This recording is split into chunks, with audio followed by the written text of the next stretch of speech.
San Marcos, California. A routine traffic stop quickly turned into a life-or-death situation. On the night of February 18th, 2026, deputies with the San Diego County Sheriff's Office pulled over a red Hyundai Sonata for what seemed like a simple vehicle code violation. But within minutes, the encounter escalated into a tense standoff involving a suspected stolen vehicle, a handgun, on and this multiple car, deputies trying to de-escalate the situation.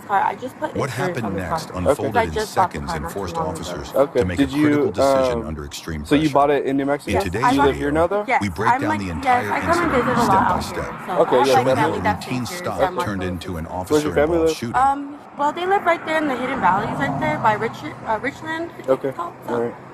Do you have any ID on you, sir? I just changed clothes, bro. I think it's in my other phone. We're just running to get some pizza for our clothes. Okay, let me show you my... Go ahead. Sorry.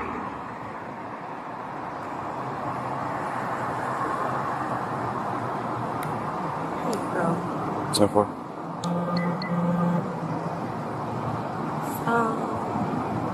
There's the insurance on this car for the Sonata.